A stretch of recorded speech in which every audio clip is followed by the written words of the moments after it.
Welcome back to another Fight Back interview. We couldn't host these interviews without some kick-ass sponsors. So let me tell you about a company called Prove. Prove is the modern way for businesses to enable their customers to prove their identities. Prove offers phone-centric solutions that enable its customers to acquire new consumers and engage with their existing consumers by removing friction, by bolstering security, and enhancing consumer privacy and consumer choice. Prove solutions are used by more than 1,000 businesses across diversified industries, including banks, financial services, healthcare, insurance, and e-commerce. We couldn't be more grateful to have Prove as a sponsor and enable us to bring these very human-centric conversations to you all today. Without further ado, let's get after it. Welcome back to another Fight Back interview. After some technical difficulties, Erin was nice enough to join us and battle through some of the things with Riverside, the platform we record on. So we will try and be brief, but let's be honest, I'm never brief. Really excited to have you, Erin. You've been a Fraud Fight Club coach. You've supported About Fraud, and you've just been a reliable resource for me. So thank you for taking time out of what has been a long day for you since 7:30 this morning. If people don't know Erin, why don't you do a brief intro of yourself? Sure. Thanks, PJ. I'm really happy to be here with you. I mean, you are the positivity and the light in our industry. So always happy to support anything that you're doing because it's always so valuable. So really happy to be here. So Erin Vertin, I am the head of fraud at Ally Financial. And I just had celebrated 1 year actually at Ally. Time goes extremely fast. But I've been in fraud now, almost 20 years. Fraud or fraud adjacent is kind of how I like to describe it. So my career has really spanned from being a true practitioner, which I love, but I've also done some other types of roles in risks and first and second line risk. So I've had an opportunity kind of to see it from the payment side and some of the other risks within payments outside of just straight fraud risk, which I think has been helpful. Also did a stint in second line as a second line authentication risk. So again, very adjacent to what we do today as a practitioner. But I love the fight. So that is where my heart lies and why I find myself in first line. Yeah. And we're going to get to kind of the different areas of fraud. As you know, everybody, there's multiple use cases, multiple parts of the customer journey, different lines of defense. Actual question. So you mentioned this a little bit. You've worked in different areas, kind of identity, authentication, payments, for about 15 years at Truist. That's kind of, I guess you could say, where you grew up. How did learning kind of the different fraud across the customer journey, I guess, how would you say that benefited you? Absolutely. So I did absolutely grow up at Truist. I think I interviewed on it was BB&T, by the way. So I've led the Burgundy. So I actually joined BB&T in a branch. So I'd gotten out of the Air Force. My husband was still in the Air Force. We were coming from California, going to Seymour Johnson Air Force Base in Goldsboro, North Carolina, going farther and farther east. Got to Raleigh. I was like, all right, this looks good. This looks great. And again, mind you, this is over 20 years ago. Then we start going farther eastern North Carolina. We get to Goldsboro, and I was like, what am I going to do for a job? So it wasn't quite evident. It was definitely not big city about what I was going to do for a job. So I ended up interviewing with BB&T and working in a branch. And that was my first foray into financial services. And I will say that having that direct client interaction and then being the person that has to kind of have the reaction of clients when they have a scenario, it really has framed the lens of how I view fraud for the rest of my career. And I tend to always put the client, like, what's the client situation? And then also either from a frontline associate with whether in fraud or in a branch, how is that associate going to react to what I'm putting in front of them? So those two things have a really, really important part of my journey was actually starting in a branch. That's, and apologies if I interrupted, but the next question was, how did starting in a branch help shape kind of everything else? And you just said it, your direct direct kind of contact. Like I started in operations, but it was digital still. It was over the phone, people yelling at me that I canceled their, you know, Oh their yeah. order. I And got told you must not be a Christian. Like I've had all of the yeah, comments directly in a branch. So again, it's, what, it was one of those decisions I had done. I worked in the branch and I went through the bank's leadership development program and then was leading branches and that sort of thing. And, after a bit of time, I thought to myself, you know what, I could probably be way more impactful behind the scenes, helping to mhm. write the policy that is impacting client experience and impacting associate experience than I am, in the role that I am. So that's when I made the transition into fraud. Yeah, but I think that transition then all the way up through leadership, you don't forget those experiences, right? They kind of shape who you are and shape how you talk to people who work for you, analysts, entry level people, people or think about people in the branch, right? So Absolutely. It's about the branch and fraud, the things that are very common between those two things is like you're in the trenches. And if you think about fraud and the way that fraud leaders need to interact with their employees, we are in the trench, like we are in this together. Our successes are going to be, shared together and our opportunities are going to be felt together. So it's not only framed, the way that I think about fraud and the control strategy and how it impacts clients and associates, but also just my mentality for leadership. Because that camaraderie that you have is very, very strong in fraud, and it's also very, very strong when you work in a branch environment. yeah, I guess any customer service trying to please them in one way or the other is hard, right? Like you meet a lot of different personalities. You generally have to be the bad guy even when you're trying to protect folks, right? So I imagine that carried over into the fraud, into the digital realm, and into leadership as we kind of open it up. You have you've been up a while, and I'm sure it's leading a team at Ally, leading a department at Ally is no small task. And then there's a challenge of the analyst who's dealing with a scam victim or something to that nature, which is a different type of hard. But one thing I do want to get into is you moved beyond Truist. You moved to Morgan Stanley, and now you're at Ally. All of those are big FIs, but not knowing them too intimately, they seem like different types of FIs. I mean, I think of Morgan Stanley, I think of investments. That's kind of the first thing that comes to my mind. I think of Ally, I think of, digital only bank, right? So I guess just can you compare and contrast your experiences at each of those? So again, Truist, I grew up there. I knew everything end to end. I knew how to like go in and dig through the client records and find out all the information on myself.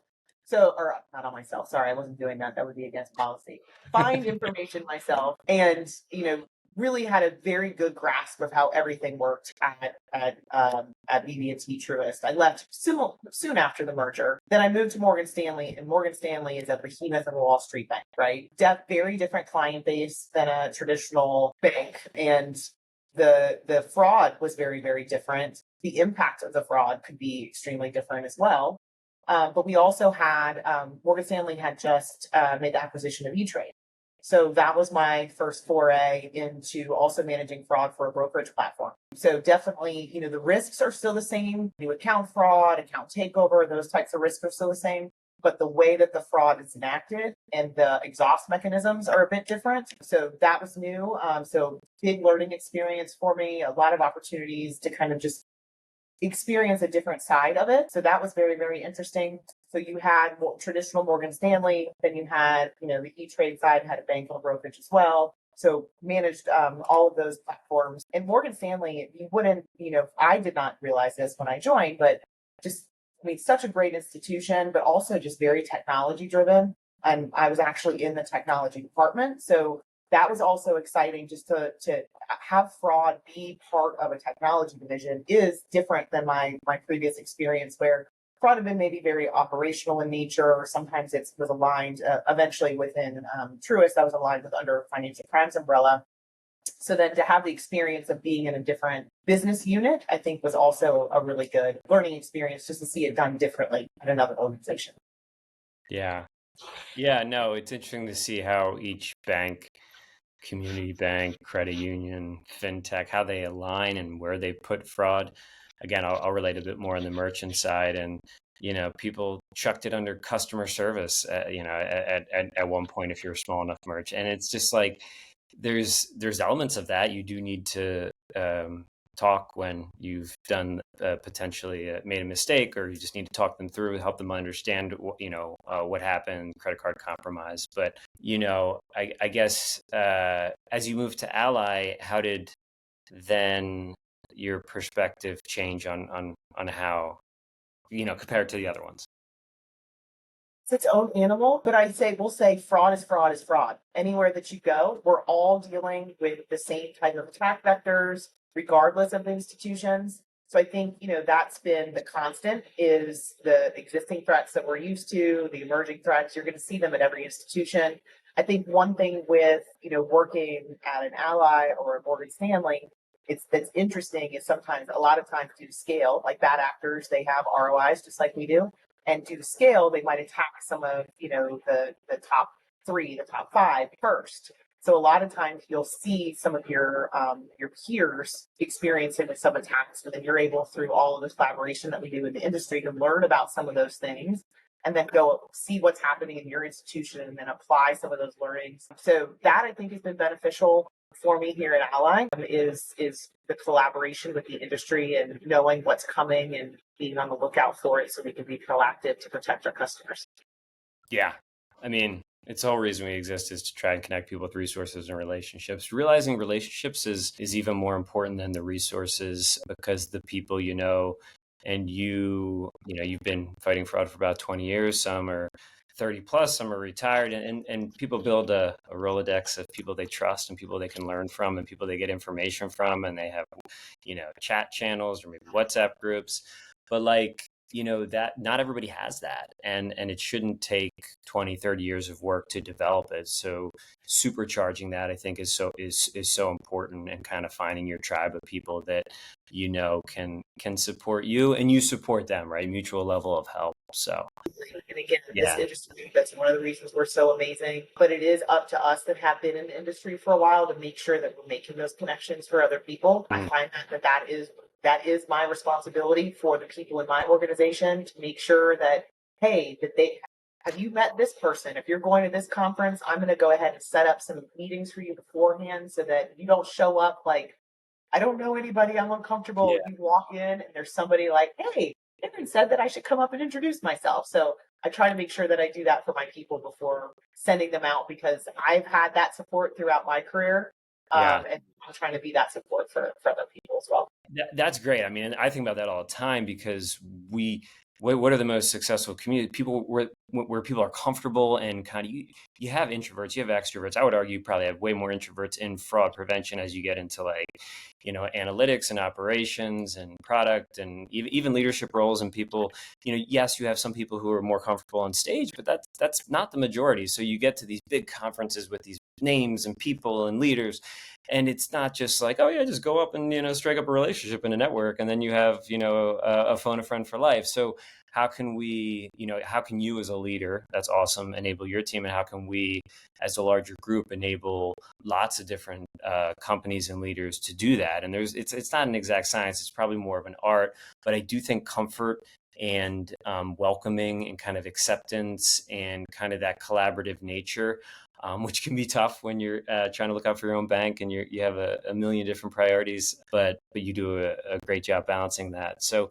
kind of the next question is, you went kind of more from from a bank branch, a practitioner, to obviously eventually a leader of a large organization, and that's way different than being the doer of the things you did earlier in your career. So as for aspiring leaders of fraud, I'll give you one. What's one critical thing you think they should know? Is know your strength personally. Know what you're really good at, and then go find people that are really good at the things you're not, and surround yourself with those people, and make sure that you're all sitting at the table to make decisions. That to me has been very successful for me. I think you need to know yourself pretty well in order to lead an organization like a fraud team for a major bank. So that's been, I think, one of the keys to my success is really understanding what I'm good at and what I'm not good at, and making sure that I have people that can do those things that I'm not so great at. The second one's harder, I bet, because nobody wants to be like, that's not my thing. And I was always super self-conscious about, I'm not a technologist. I know it to a certain level, right? But it was like, oh, but if you don't know it like somebody who's really data science or analytics or tech focused, but once you embrace, I think the things you do well, and you get comfortable in your own skin, whatever the hell that means, you're more open to be like, okay, that's not it. That's not my strength. It's if I had to level up my knowledge to where it needs to be to reach this person's level, I don't have the time for that. I need to hire. I need to delegate, right? About just the fraud organization as a whole. I mean, it is an enterprise organization. I mean, Yeah. there are so many skill sets that are needed. You Yeah. know, you've got somebody that needs to be operational, very detail oriented, very people focused. Then you've got, of course, like your analytics and your data science. Like they need to understand, they need to be very strong in those things. A lot of times sometimes they're a little bit more introverted. Not always. I've met a lot of great analytics and Sure. data science people that have led fraud organizations as well. But everybody has a different role to play and a skill set to bring to the table. And that's what makes a good team. And that's what you need in order to fight fraud is a team of people that know their roles and are out executing those roles well. Yeah. And it can feel and seem so simple. I'm a big sports fan, so I think of that and that element too. You have these like dream teams that are all amazingly talented, but they don't mesh well, right? People aren't playing their roles. But it is it is that simple, but it's also that hard to put all those pieces in place, right? It And does. to It doesn't happen like that. It yeah, takes time. And there's like the normal, forming, storming, norming stages of team dynamics that stuff is all very real. I mean, there's reasons that's been, touted for forever about kind of the way that things operate. So like I'm heading in my year at Ally. Do I have it down pat and everything's perfect and operating like a well-oiled machine yet? Absolutely not, right? So it's still a work in progress. And I think like lesson learned from this role is you have to have grace for yourself and yeah, where you are at that stage and what you're trying to accomplish and just keep that vision out there and keep trying to march to that vision will never be perfect. And I think perfection, if you're trying to strive for perfection, then you are striving for a doomed cause. Progress is always what you're trying to achieve. So that's kind of the mentality that I think is saving me right now and allowing me to get as much sleep as I am. yeah. Yeah. Well, that's good. And so I want to move on to just some not as just some more human, I guess, questions. So like you're looked up, you won't admit it, but you're looked up to by many fraud fighters. And I'm curious about like as you were growing your career, who are some of the people that you looked up to and even maybe more important, the people, the things they did, the ways they acted, what kind of people did you follow? Yeah. And you can use names if you like. So I'll use one. She's retired now. Her name's Gail Helm. She was at BB&T. She was leading a big operational teams at BB&T. And I remember, you join a call and the discussion didn't really start until Gail got on the phone. That was a big takeaway for me. And, the thing about the way that she conducted business is people waited for her because they knew that the decisions would be made. Mm. So that is a style that I've also kind of adopted in my career is I will make a decision. And if people look to me to make decisions, I might not always make the perfect decision, but we can pivot as long as we're making a decision and we're moving forward. So that is something that I absolutely got from her. I also had the opportunity to work with Ben Wallach. I consider him my fraud mentor. I mean, he taught me what I know about fraud and how to assess risk. And he is the one that really got me into the industry. So he was the person that sent me to RSA by myself, by the way, by myself, sent me to RSA. I had to show up, but he was of a conference by myself, but he had people set up for me to go have coffee with. He was like, Erin, you don't even need to go to the sessions. You just need to go meet people. That's what you're there for. So he taught me that, and I have a huge amount of respect for him and what he's built in his career. Then I have a group of female fraud fighters that I'm very close to. We have a running group chain. Karen Boyer, Stacy Purcell. Look up to both of them immensely. They're people that I can be very open and honest with. So, like, I'm struggling here. What do you guys think?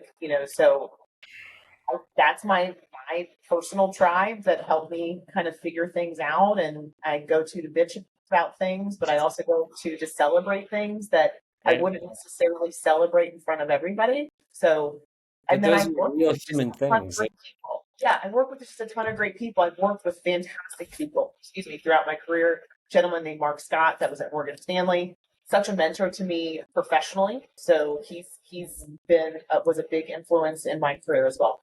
That's awesome. It's kind of like a team. Like you have people you go to for different things, right? Like you have your family, and you have problem is nobody knows what the hell you do, and it's kind of like it can vary. Stacy's and her husband are both in the industry, I believe. So like maybe they can relate, but your spouse or kids or dog or uh, only can help so much. So and then people who get it, who are still in industry. Obviously, you mentioned Gail and kind of how where she was and kind of how she's kind of retired. So like yeah, it's really interesting to see those different kind of support levers and how necessary they are. I think it's almost like survival stakes. If survival or like, do you want to kick ass? Like, and it doesn't mean it's going to be easy, but people who lean on other people and then help them, right? Like you mentioned Stacy and Karen, and when you have that reciprocal support, it's a lifesaver, I imagine. It is. Absolutely. And they're people that I support and have a strong belief in as well. And then they've given me confidence in moments where I don't necessarily have the confidence. So Yeah. it's definitely a two-way street. Yeah. And you guys, much of the people you name, do that for our community. And that's something we want to keep going. And I know you do it for each other and for your teams. And the more we can kind of exponentially grow that, like that can work magic. So That's what you're doing. That's what you're doing with Frog Fight Club. trying to. So when are you most happy at work and in your job? I love getting in a room with a whiteboard. There's probably nothing. I have a giant whiteboard in my office, and I'll be on a conference call like, Stan, I know you can't see me, but I'm whiteboarding right now. Um, so I love a whiteboard. I love collaboration. So I love when we get not just fraud people, but we get, product people and digital experience people all in a room, and we're trying to think through how we solve a problem, the best way to design something. Absolutely love it. It's one of my favorite moments where you look at what you all came up with and you sit down and you're like, we earned that cocktail. Let's go get a drink. 100%. I love that answer because there's totally whiteboard people. I don't care how digital things get. You get a whiteboard up there, you get erasing it. Your hand is like color. Even though there's probably like an eraser there, you're still kind of like using your arm. That's awesome. I'll just let that one sit there because I think it's so relatable. Besides fighting fraud, I guess what makes you tick? What lights you up? You've mentioned your background in the military. I know there's other personal things that you're passionate about, but what lights you up and what motivates you to do things outside of fighting fraud? So, of course, my family, big drivers of everything I do. A lot of people that know me personally know that I have a special needs child. His name's Cash. He's 12 years old. He's nonverbal autistic. He is the light of my absolute life. I also have a 14-year-old son, absolutely phenom. He's fantastic, big brother as well. And just the lessons he's learning with the kind of support that he has to give his brother, it just makes me think of what a great human he's going to turn out to be with kind of his experience in life. So very, of course, absolutely passionate about my family. But most people are. Other than that, like I love a good workout, PJ.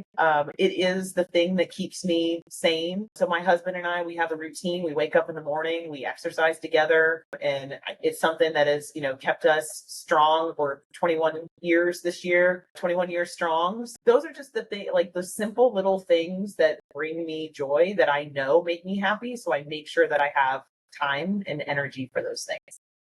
That's awesome. Yeah. And I don't care how small they seem, if they fit that part of your life or kind of it keep doing them. That's physical health, that's mental health, that's emotional, family support, and all the reasons, we fight fraud, obviously to do good in the world, but it's also a job and it's to support others.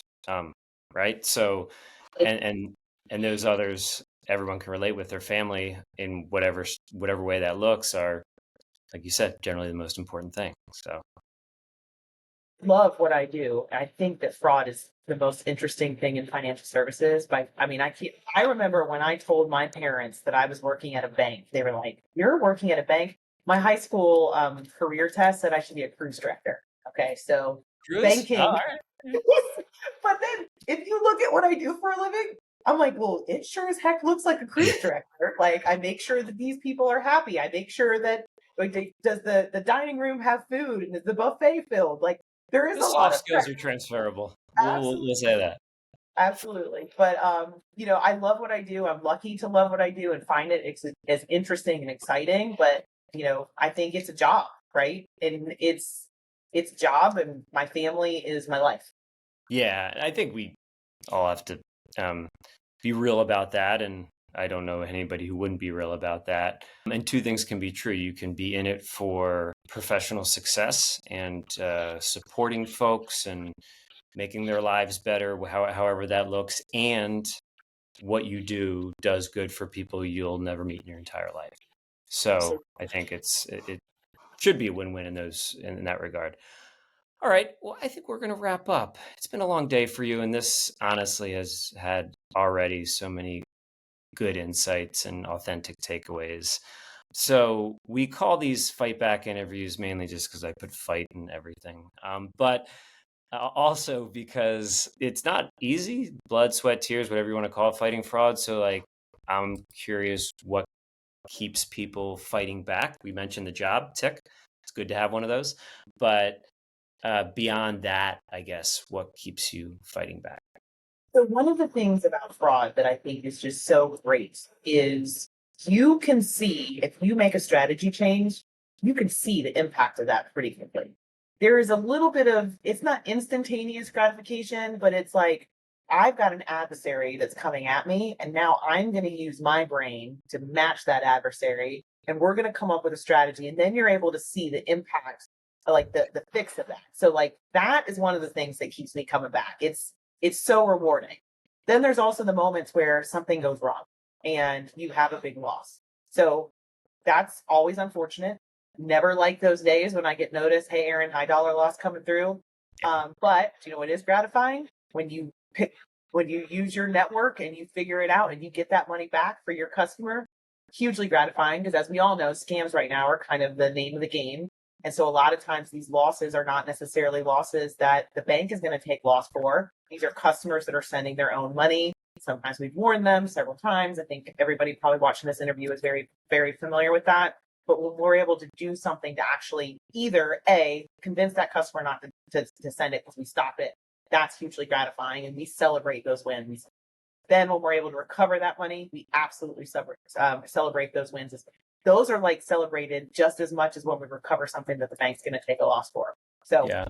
those are other things that kind of keep coming back. Yeah. And each of that like cycle of celebrations and it builds resilience. And you don't like it. I was talking to someone completely different about resilience, but I think it's one of the foundational things that makes people successful, smart, educated, all tick all those boxes. But like you can't avoid life not kicking your ass at some points, right? And then how do you handle that? Think about it too, like all of us, fraud attack, this happens. But like, yes, we respond to it, we fix it, but then you learn significant amounts through Yeah. that. Then there's like regulatory tests and audits, exams, and all of that kind of things where you might not perform as well as what you were hoping. But guess what?